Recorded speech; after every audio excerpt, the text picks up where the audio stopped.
The complex leadership challenge of our time demands a new breed of leaders, armed with different leadership skills and values that will enable them to effectively handle complexity. With their stakeholders, they will be critical to building institutions that promote equity, inclusion, peace, and prosperity. As we confront a Philippines that is increasingly beleaguered by complex divides, it is clear that the way we do leadership in the past is not enough for the uncertain and new problems that we face. This Center for Bridging Leadership takes a fresh approach to address and diminish societal divides in Mindanao, the Philippines, and the Asian region. We develop bridging leaders whose values and principles compel them to make a personal commitment to uplift lives and transform their communities. Coming from different backgrounds, we bring these leaders together, where their roads meet, and we join them in their leadership journey. We have a teacher who uses the Bridging Leadership Framework to train thousands of public school teachers, improving the Philippine educational system.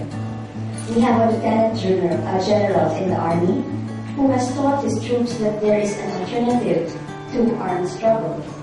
We have another general recently being chosen to lead the UN peacekeeping force in a foreign land. We have a lady mayor who has brought her municipality from being near the lowest class to being an A-class municipality. And still another lady who was chosen to be a possible candidate for the Nobel Peace Prize. I am Dr. Isabelita Girabek. I am Clarice Joy de Jesus San Jose. I am Emran Muhammad. I am Jainam Abdul Majid. I am Janary Pondato de Sumimba. I am Abigail Ong. I am Colonel Gavin D. Jawan. I'm Vladimir Hernandez. I'm RBK. My name is Munir Panchunay. Our work of leadership development begins with the self. Before, as a leader, I thought once na okay yung program mo, napapasunod mo yung mga tao, you're a leader. Pero when I joined the program, maraming nagbago. First, you have to know yourself.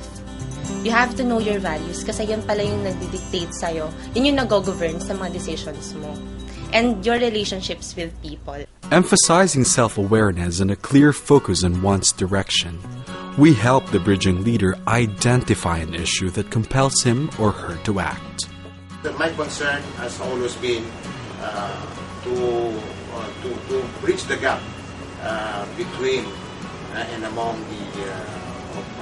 people of different faith, particularly the Muslims and the Christians, so we can live in peace and we can go about developing our area and our communities.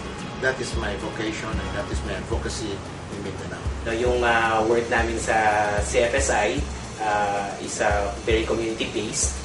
We work with communities there.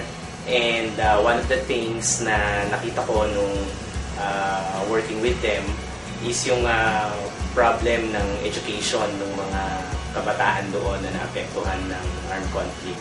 Dahil as we all know, recurring yung armed conflict sa Mindanao sa mahabang panahon na. And every time na nadi-displace yung mga kabataan, hindi malaman kung saan sila pupunta for their education. My chosen divide is peace and security in Patikul. Bakit ko napili na divide ito?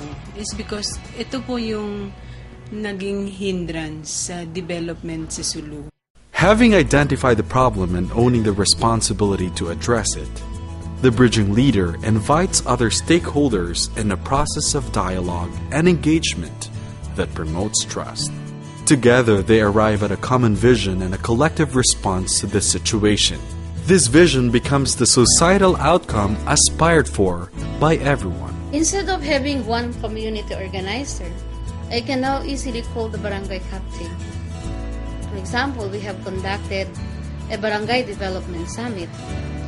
I invited all the barangay captains with their representative from the community, senior citizen, women's group, youth, and so on, to discuss their needs. Now, the barangay officials are the one who organize the community people.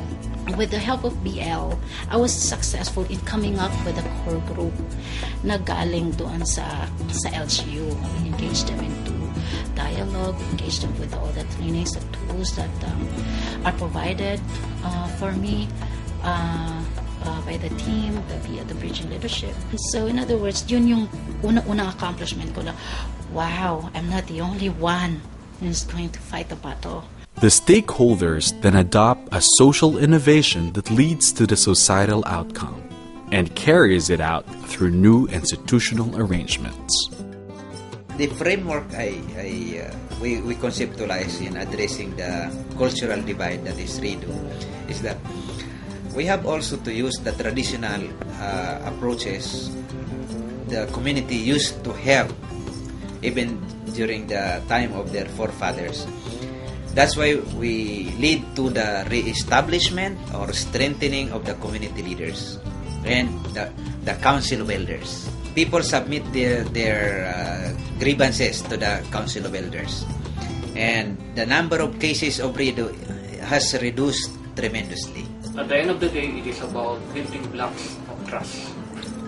Dialogue and collaborative action has trust as foundation. So I engage in numerous humanitarian activities and various peacekeeping activities.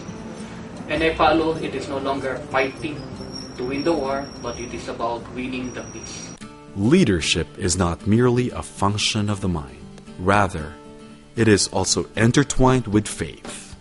And we believe it is found in Islam, the faith of our brothers and sisters from Mindanao and neighboring Asian countries. Bridging leadership and the Islamic leadership, when joined together, and it would really have a significant contribution in developing the leaders of Mindanao. Bridging leadership is not a workshop.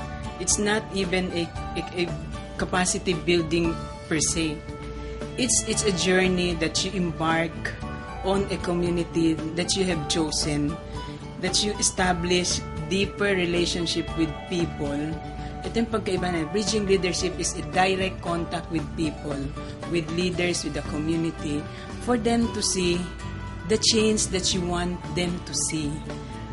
Yung sabay-sabay kayong mag-journey towards a certain vision. At the end of the day, you realize that you were able to change mindset of the people in the community, that indeed by through dialogue and by directly engaging with these people, they will realize that they can chart their own destiny. That power should not be centered on the mayor alone. For power should not be on the hands of the barangay captain only. That power should be brought back to the community.